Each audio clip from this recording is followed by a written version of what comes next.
100కు పైగా దీర్ఘకాలిక సమస్యలకు ఎటువంటి ఆపరేషన్ దుష్ప్రభావాలు లేకుండా హోమియోపతి చికిత్స.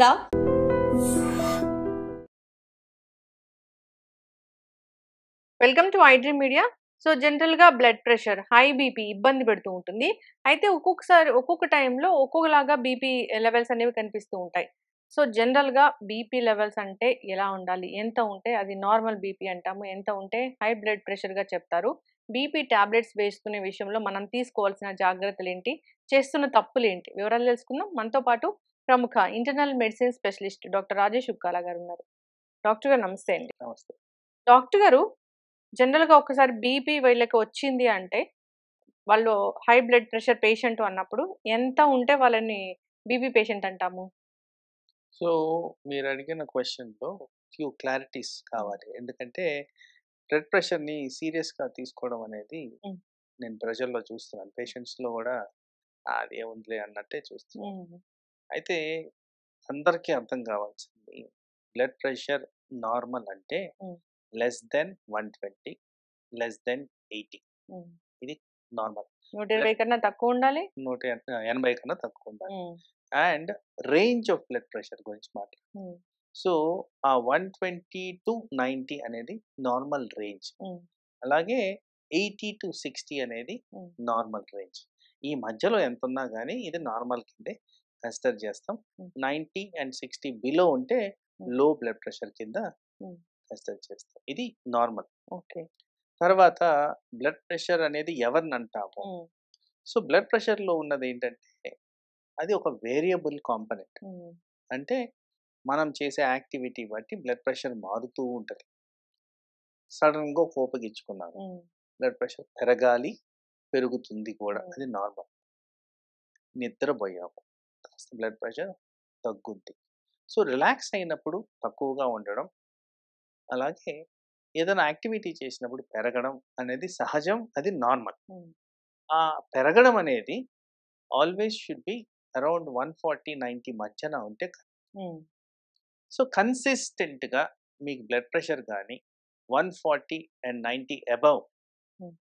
డిఫరెంట్ టైమ్స్‌లో ఒక వారంలో 3 రికార్డింగ్స్ కానీ అబోవ్‌గా వస్తే బ్లడ్ ప్రెషర్ ఉన్నట్టే. హ్మ్. 140 above hmm. In a first person అంటే firstly new diagnosis of blood ప్రెషర్‌ని అలా కేటగరైజ్ చేస్తాం. ఓకే. సో, ఈ మధ్య కాలంలో ఏమైంది బ్లడ్ ప్రెషర్ ఒక్కటే రావట్లేదు. హ్మ్. By one get one free అన్నట్టు డయాబెటిస్. డయాబెటిసో, కొలెస్ట్రాలో, థైరాయిడో ఇంకోటి ఏదో ఒక రకమైన ప్రాబ్లమ్స్ అయితే కనపడుతూనే ఉన్నాయి. సహజంగా కాస్త ఏజ్ రాంగానే 40 అబోవ్ రాంగానే ఇట్లాంటివన్నీ కనిపించేస్తున్నాయి. సో, ఏం చేశాము? ఈటిలికి ఏది బెటరు? హ్మ్. ఎక్కడ ఐడియల్‌గా సూట్ అవుద్దని చూస్తే 130, 80, 130, 80 ఉంటే ఇది పర్ఫెక్షన్. హ్మ్. మనకి అవయవాల మీద ఒత్తిడి పడకుండా, లాంగ్ టర్మ్ డ్యామేజ్ కాకుండా, బ్లడ్ ప్రెషర్ ద్వారా వచ్చే అనర్థాలు ఏవైతే ఉంటాయో అవన్నీ బెటర్ అయ్యే విధంగా ఉంటున్నాయి అనేది హ్మ్. గమనించారు. సో, టార్గెట్ బ్లడ్ ప్రెషర్ హ్మ్. అంటే ఒక పర్సన్‌కి బీపీ డయాగ్నోస్ అయితే వాళ్ళకి మందులు వాడిన తర్వాత, రెమెడియల్ మెజర్స్ వాడిన తర్వాత ఎంత ఉండాలి అంటే 130, 80 ఉంటే ఇది కరెక్ట్. ఇది లాంగ్ టర్మ్‌గా ఇది మెయింటైన్ చేసిన దానివల్ల బెనిఫిషియల్ ఎఫెక్ట్స్ ఉంటున్నాయి హ్మ్. అనేది 130, 80 హ్మ్.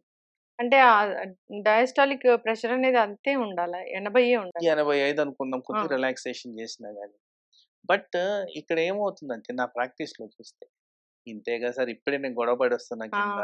ట్రాఫిక్‌లో వచ్చాను, పరిగెట్టుకుంటా హ్మ్. వచ్చాను, మీ దగ్గరికొచ్చాను భయమేసింది, వైట్ కోట్ హైపర్ టెన్షన్ ఇలాంటివన్నీ కూడా హ్మ్. గూగుల్ చేసి వాదనలవుతున్నాయి. హ్మ్. సో, వాస్తవానికి ఏంటంటే, ఇప్పుడున్న న్యూయర్ టర్మినాలజీ, న్యూయర్ గైడెన్స్‌లో బ్లడ్ ప్రెషర్‌ని ఒక విధంగా ఇన్వెస్టిగేట్ చేస్తే బెటర్ అంటున్నారు. హ్మ్. ఎలా అంటే, ఉదయం, సాయంత్రం, మధ్యాహ్నం చెక్ చేయడం కన్నా 24 గంటలు చెక్ చేయండి. హ్మ్. కంటిన్యూయస్‌గా బ్లడ్ ప్రెషర్‌ని మానిటర్ చేయండి. ఈ 24 గంటల్లో నేను చెప్పిన విధంగా ఫ్లక్చుయేషన్స్ జరగడం సహజం. హ్మ్. కానీ కన్సిస్టెంట్‌గా ఎక్కువున్నాయా, లేవా అనేది సీరీస్ ఆఫ్ రికార్డింగ్స్‌లో హ్మ్. ఏర్పడిపోతుంది. పర్టిక్యులర్‌గా నిద్రపోయే టైంలో గాని, హై బ్లడ్ ప్రెషర్ వస్తుంది అంటే హ్మ్. అది బ్యాడ్ సైన్. ఓకే. ఎందుకంటే ఎవరికైనా డే టైమ్ యాక్టివిటీ ఉంటది కాబట్టి కాస్త హైయర్ లెవెల్స్, నైట్ టైమ్ నిద్రపోతూ రిలాక్స్ అయి ఉన్నాం కాబట్టి కాస్త లోయర్ లెవెల్స్ రావాలి. ఈ వేరియేషన్ అనేది 10% ఉంటది. అంటే 120, 80 ఉన్నదంటే నైట్ టైమ్‌లో ఒక 10% డ్రాప్ అయ్యేదానికి ఛాన్స్ ఉంది. ఇది నార్మల్. ఎవరికైతే ఇది డ్రాప్ కాదో ఈ డ్రాప్ కాని వాళ్ళలో అనర్థాలు జరిగేదానికి ఆస్కారం ఉంటుంది. ఉమ్, సో అలా ఈ 24 అవర్ బ్లడ్ ప్రెషర్ మానిటరింగ్ వల్ల మానిటరింగే కాకుండా అడ్వాంటేజెస్ కూడా ఉన్నాయి. మీరు అడిగిన క్వశ్చన్‌లో ఏ టైంలో చేస్తే ఉమ్, మంచిది? ఎప్పుడు మందులు వాడితే మంచిది? అవన్నీ గూడా దీంట్లో క్లారిటీ వచ్చేస్తది. ఉమ్, ఎందుకంటే ప్రతి ఒక్కరికి బ్లడ్ ప్రెషర్ డే టైమే ఉండట్లేదు. ఉమ్, ప్రతి ఒక్కరికి నైట్ టైమే ఉండట్లేదు. వేరియబిలిటీ ఉంటుంది గాబట్టి ఈ ఉమ్, మధ్య కాలంలో ఎక్కువగా నైట్ షిఫ్ట్స్ అనేవి ఎక్కువగా వింటున్నాం గాబట్టి ఈ వెస్టర్న్ మోడ్‌కి అడాప్ట్ అయ్యి రాత్రులంతా మేలుకొని పగలంతా పడుకోవడం జరుగుతుంది కాబట్టి ఉమ్, వీటి వల్ల కూడా బ్లడ్ ప్రెషర్ మీద ఇంపాక్ట్ ఉంటుంది కాబట్టి ఉమ్, ఇలా 24 అవర్ బ్లడ్ ప్రెషర్ మానిటరింగ్ చేసిన దానివల్ల ఉమ్. అడ్వాంటేజెస్ చాలా ఎక్కువగా ఉన్నాయని గమనించారు. ఓకే. మార్నింగ్ ఇప్పుడు నిద్రలో బీపీ పెరగడం అంటే అది బ్యాడ్ సైన్. కొద్దిగా బ్యాడ్ సైన్. ఓకే. మార్నింగ్ అంటే ఎప్పుడైనా మార్నింగ్, మధ్యాహ్నం, ఈవినింగ్ బ్లడ్ ప్రెషర్ చెక్ చేసుకోమన్నారు. ఈ 24/7 కాకుండా అన్నప్పుడు. మార్నింగ్ బ్లడ్ ప్రెషరు అసలు జనరల్‌గా ఎందుకు ఎక్కువ ఉంటుంది డాక్టర్ గారు? ఎట్లా ఉండాలసలు? సో సహజంగా మీరు గమనిస్తే నేను ఇప్పుడు దాకా చెప్పిన హ్మ్. దాంట్లో నార్మల్ సైన్స్ బాడీలో జరిగే సైన్స్ ప్రకారం మనకి డే టైం కాస్త ఎక్కువగా ఉండడం, రాత్రులు తగ్గిపోవడం. హ్మ్. అంటే ఇది ఎట్లా తెలుస్తుందంటే మానిటరింగ్ చేస్తే కానీ హ్మ్. తెలవదు. హ్మ్. ఎందుకంటే మనము మార్నింగ్, ఆఫ్టర్‌నూన్, డే టైమ్ ఇస్తారు. మధ్యరాత్రులు ఎవరు లేసి బ్లడ్ ప్రెషర్ చెక్ చేస్తారు? హ్మ్. ఇంకా ఇంకొకటి ఏంటంటే ఒకవేళ మనం అలారం పెట్టుకొని లేసి చెక్ చేసినా గానీ, హ్మ్. అలాంటి చెక్ చేసిన దాని వల్ల స్లీప్ డిస్టర్బెన్స్ వస్తుంది. స్లీప్ డిస్టర్బెన్స్ వల్ల వేరే అనర్థాలు కూడా జరుగుతాయి కాబట్టి సహజంగా మానిటర్ అనేది రికమెండెడ్. హ్మ్. సో మీరు అడిగిన ప్రశ్న ఎందుకు మార్నింగ్ బ్లడ్ హ్మ్. ప్రెషర్ పెరగొచ్చు అని చూస్తే ఒకటేంటంటే ఇన్‌అడిక్వేట్ మెడిసిన్. హ్మ్. హ్మ్. ఆర్ బాడీలో స్ట్రెస్ అనేది ఎక్కువ ఉన్నప్పుడు హ్మ్. ఏది నిద్ర సరిగ్గా పోకపోవడం. కామనెస్ట్ రీజన్స్ ఏంటంటే మానసిక ఒత్తిళ్ళు హ్మ్. ఆర్ ఫిజికల్ ప్రాబ్లమ్స్ లైక్ చాలా మందికి బ్యాక్ పెయిన్ చాలా సహజంగా వింటాం. దానివల్ల సరిగ్గా నిద్ర పట్టదు. హ్మ్. ఇలాంటి వాళ్ళలో ఏమవుద్ది ఈదర్ వాళ్ళకి నొప్పి తగ్గడానికి టాబ్లెట్ అన్నా వేసుకుంటారు. నిద్ర సరిగ్గా పోరు. కాస్త స్ట్రెస్‌కి గురవుతారు. హ్మ్. తర్వాత ఈ వర్క్ రిలేటెడ్ హ్మ్. ఇష్యూస్. ఇప్పుడు మేమే అనుకుందాం. మాకు అర్ధరాత్రులు చాలా ఫ్రీక్వెంట్‌గా ఫోన్ కాల్స్ వస్తాయి. హ్మ్. అలాంటి టైంలో వస్తున్నాయంటే కొద్దిగా క్రిటికల్‌గా ఉన్న కేసెస్ వల్లే మనకు వస్తది. సో, డెఫినిట్‌గా నిద్ర అనేది 8 అవర్స్ ఉండాల్సిందేనా డాక్టర్? కంపల్సరీ ఉండాల్సిందే. హ్మ్. సో, అలా జరుగుతున్నప్పుడు మీరు అడిగినట్టు హ్మ్. మార్నింగ్ టైమ్ బ్లడ్ ప్రెషర్స్ పెరిగేదానికి హ్మ్. చాలా హై ఛాన్సెస్ ఉంటాయి. ఓకే. అయితే ఇప్పుడు బ్లడ్ ప్రెషర్‌ని మనము వీళ్ళకి బీపీ ఉంది. వీళ్ళు బీపీ పేషెంట్ అని జెప్పాలంటే ఆ 24 అవర్స్ మానిటరింగ్ అనేది ఖచ్చితంగా చేయించుకోవాల్సిందే. ఇప్పుడున్న గైడెన్స్ ప్రకారం హ్మ్. Ideally recommended. హ్మ్. ఇందాక మీరు అడుగుతున్నప్పుడు మార్నింగ్ టైమ్ బ్లడ్ ప్రెషర్ హ్మ్. ఎందుకు హ్మ్. పెరగొచ్చంటే దాంట్లో ఒక పాయింట్ కూడా మర్చిపోయానండి. హ్మ్. చాలా మందికి ఉన్న habit consumption of alcohol and smoke. హ్మ్. సో, టొబాకో అండ్ ఆల్కహాల్ వల్ల హ్మ్. Definite impact on blood pressure. హ్మ్. ఇప్పుడున్న హ్యాబిట్స్‌లో లేట్ నైటే ఎక్కువగా ఇలాంటివి జరుగుతాయి. హ్మ్. ఆల్కహాల్ అవును. కన్జంప్షన్ కానివ్వండి, స్మోకింగ్ సైమల్టేనియస్‌గా కానివ్వండి. అండ్ ఆ టైంలోనే ఆ స్నాకింగ్ గూడా. హ్మ్. దాంట్లో high quantity of salt salt. And హ్మ్. ఆయిల్స్ ఉంటాయి కాబట్టి ఈట్లి కారణంగా గూడా బ్లడ్ ప్రెషర్ ఇంపాక్ట్ అనేది ఎక్కువగా ఉండేదానికి ఛాన్స్. హ్మ్. ఎక్కువ నీళ్ళు తాగకపోయినా బీపీ చూపిస్తదా డాక్టర్ గారు? ఎక్కువ నీళ్లు తాగకపోవడం అంటే జనరల్‌గా సైన్స్ ప్రకారం చూస్తే హ్మ్. ఎక్కువ నీళ్లు తాగితే మనకి బ్లడ్ ప్రెషర్ ప్రాపర్ సర్క్యులేషన్ ఉండేదానికి ఛాన్స్ ఉంది. హ్మ్. నీళ్లు సరిగ్గా తాగనప్పుడు బ్లడ్ ప్రెషర్ తక్కువైపోద్ది. లైక్ ఇప్పుడు లూజ్ మోషన్స్, వామిటింగ్స్ అయ్యాయండి. హ్మ్. So, dehydration. డీహైడ్రేషన్ వల్ల ప్రెషర్స్ తగ్గుతాయి గానీ హ్మ్. పెరగవు. ఓకే. అయితే డాక్టర్ గారు మార్నింగ్ బీపీ పెరుగుతుంది అన్నప్పుడు 140 అట్లా ఉందంటే ఖచ్చితంగా వాళ్ళకి బీపీ ఉందన్నట్లే ఇంకా. ఎందుకంటే యాక్టివిటీస్ ఏమి ఉండవు గదా! మీరు చెప్పినట్లు ఈ రీజన్స్ వల్ల. ఈ సాయంత్రం కల్లా బీపీ అంటే ఒకవేళ లెవెల్స్ పెరిగితే కన్సిడర్ చేస్తామా మనం బీపీ లాగా? కన్సిస్టెంట్‌లీ 3 టైమ్స్ ఆన్ ఎ హ్మ్. Different days of the week. హ్మ్. 3 రికార్డింగ్స్ డిఫరెంట్ టైమ్స్‌లో, హ్మ్. డిఫరెంట్ డేస్‌లో హ్మ్. 140 అండ్ అబోవ్ 90 వస్తే హ్మ్. డెఫినిట్‌గా వాళ్ళకి బ్లడ్ ప్రెషర్ గురించి కన్సిడర్ చేయాలి. ఇది ప్రీవియస్ హ్మ్. ఇప్పుడు ఈ కంటిన్యూయస్ మనకు బ్లడ్ వచ్చింది. ప్రెషర్ మానిటరింగ్ పెట్టంగానే మనకు అర్థమైపోతుంది. హ్మ్. ఎక్కడెక్కడ రికార్డింగ్స్ హ్మ్. పెరుగుతున్నాయి, ఎన్ని రికార్డింగ్స్ పెరుగుతున్నాయి. హ్మ్. అవి చూడంగానే చెప్పేయొచ్చు మనం. ఖచ్చితమైన రిజల్ట్ అనేది ఉంటుంది. యెస్. ఇప్పుడు వాళ్ళకి టాబ్లెట్ రాసారు. బీపీ టాబ్లెట్ మార్నింగ్ ఒకటి, ఈవినింగ్ ఒకటి అవసరం ఉంటుందా? ఒక టాబ్లెట్‌తో సరిపోయే మందులొచ్చాయా డాక్టర్ గారు? అయితే ఇప్పుడు ఇదివరకు ఉన్న కాన్సెప్ట్ ఎలా ఉండేదంటే ఒక టాబ్లెట్ హ్మ్. తీసుకొని, ఆ టాబ్లెట్‌ని డోస్ పెంచుకొని నెక్స్ట్ టాబ్లెట్‌కి వెళ్ళడం అనేది జరిగేది. ఇది సీక్వెన్షియల్ ఆఫ్ ఈవెంట్స్ జరిగేవి. ఇప్పుడు ఏంటంటే మల్టీ ప్రాంగ్ అటాక్ అంటున్నారు. అంటే అన్ని ఏరియాస్ నుంచి బ్లడ్ ప్రెషర్ని అటాక్ చేస్తూ కంట్రోల్ చేస్తే మంచిది.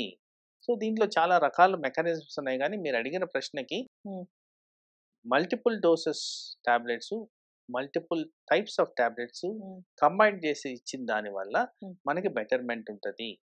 అంటే బ్లడ్ ప్రెషర్ అనేది ఒక్కొక్కరికి ఒక్కొక్క విధంగా ఉంటుంది కాబట్టి లో లెవెల్లో ఉన్న వాళ్ళకి బహుశా ఒక సింగిల్ టాబ్లెట్తోనే తగ్గిపోద్ది. అది కూడా కంబైన్డ్ టాబ్లెట్ ఇస్తే బెటర్ అంటున్నారు. హై లెవెల్ ఉందనుకోండి, మల్టిపుల్ డోసెస్ ఇచ్చిన దానివల్ల బెనిఫిషియల్ ఎఫెక్ట్స్ ఉంటాయని కూడా గమనించారు.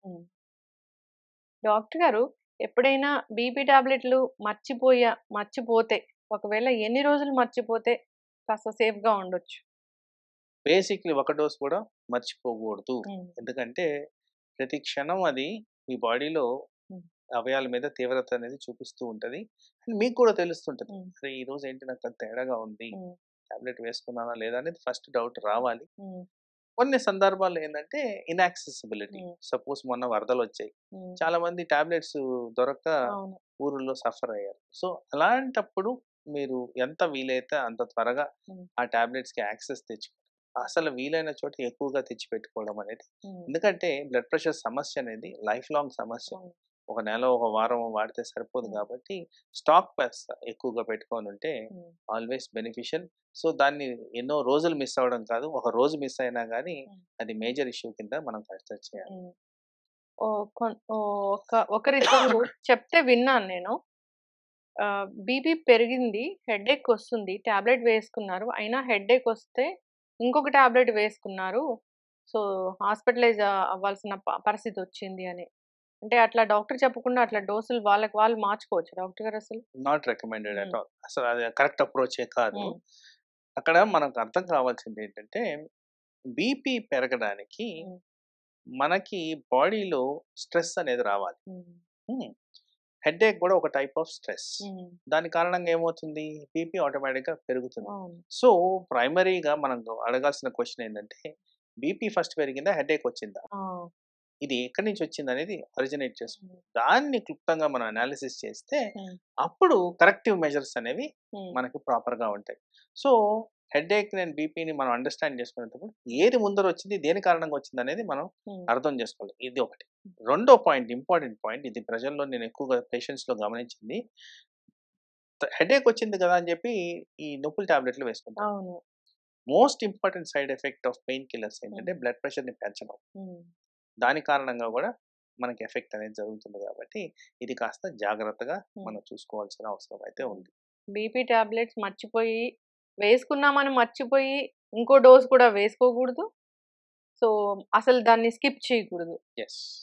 ఒకవేళ బీపీ ఉంది, బ్లడ్ ప్రెషర్ పెరిగిపోయింది, చాలా పెరిగిపోయింది అంటే బాడీలో ఎలాంటి లక్షణాలు కనిపిస్తాయి? సహజంగా blood pressure is a silent killer. ఎక్కువగా సిమ్టమ్స్ కనపడవు, వచ్చినప్పుడు చాలా కెటాస్ట్రాఫిక్గా వస్తుంది. మీరు కూడా చాలా సార్లు వినుంటారు, ఈ మధ్య మనం వింటున్న అనర్థాలకి చాలా మటుకు బ్లడ్ ప్రెషర్ ఒకటి కారణం అయి ఉండొచ్చని నేను అనుకుంటున్నాను. వాటిల్లో ముఖ్యంగా వచ్చేవేంటి, హెడేక్, తల తిరగడము, చెమటలు పట్టడము, చేత కాకపోవడం, ఆయాసం, కళ్ళు తిరగడము, గుండె దడ, ఇలాంటివన్నీ ఫ్రీక్వెంట్గా మనకి కనిపించే సిమ్టమ్స్. బట్ ఇది అందరిలో కనిపిస్తుందని గ్యారంటీ అయితే లేదు. బట్ ఎలిమెంట్ ఆఫ్ డౌట్ రాగానే ఫస్ట్ మనం చెక్ చేసుకోవడం అనేది ఇంపార్టెంట్. బీపీ అయితే ఒక 25 ఏళ్ల వయసు నుంచి చెక్ చేయించుకోవాలి, 25 years ఆఫ్ ఏజ్ నుంచి. అబ్సల్యూట్లీ. ఒకప్పుడు అంటే 40 ఏళ్ల తర్వాత చేసుకునే వల్ల. అంటే ఇప్పుడు ఏం లేదండి, ఇప్పుడు నైట్ టైం షిఫ్ట్ చేస్తున్నారు, వీళ్ళకి నిద్ర లోపిస్తుంది, వీళ్ళలోనే మానసిక ఒత్తిడులు ఎక్కువగా ఉంటాయి, టార్గెట్ ఓరియంటెడ్ జాబ్స్ చేస్తున్నారు, వీళ్ళందరిలో బ్లడ్ ప్రెషర్ పెరగడానికి చాలా ఆస్కారం ఉంది. తర్వాత ఈ నైట్ షిఫ్ట్స్ చేసే వాళ్ళలో అబ్నార్మల్ ఈటింగ్ హ్యాబిట్స్ ఉన్నాయి, అది కూడా హై క్యాలరీ ప్రాసెస్డ్ ఫుడ్స్ తింటున్నారు, దాంట్లోనే salt, oil, masala, everything is high. అందుకోసం ఛాన్సెస్ ఆఫ్ బ్లడ్ ప్రెషర్ చాలా ఎక్కువగా ఉంటుంది. చక్కటి ఇన్ఫర్మేషన్ డాక్టర్ గారు. బీపీ మానిటరింగ్, దానికోసం ఒక స్పెషల్ మానిటరింగ్ మెషిన్ వచ్చింది. 24 hours అది మానిటర్ చేస్తుంది, అది అక్యురేట్గా వస్తుంది, లెవెల్స్ అనేవి, రీడింగ్స్ అనేవి. దాన్ని బట్టి మందులు వాడితే మంచిది. అందరు ఫాలో అవ్వాలని కోరుకుందాం డాక్టర్ గారు. చాలా చక్కటి ఇన్ఫర్మేషన్. ధన్యవాదాలు.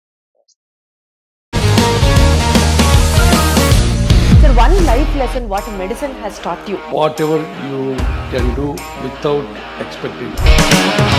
బట్ ఐ రియలీ బిలీవ్ మన పాజిటివ్ యాటిట్యూడ్ ఉంటేనే మనం ఏదైనా సాధించగలం. గట్ని మనం కరెక్ట్గా డీల్ చేసినట్లయితే అది మనకి పాజిటివ్ హార్మోన్స్ని రిలీజ్ చేస్తుంది. షుగర్ వచ్చిన వాళ్ళ పరిస్థితి ఏంటి? పొట్ట దగ్గర పెరిగితే దాన్ని ఆండ్రాయిడ్ అంటారు, ఆండ్రాయిడ్ ఫోన్ కదా. అసలు థాట్స్ ఎందుకు వస్తాయి? బ్రెయిన్ డెడ్ అంటే దానికి ప్రపంచం అంతా కూడా కొన్ని నిర్దిష్టమైనటువంటి లక్షణాలు.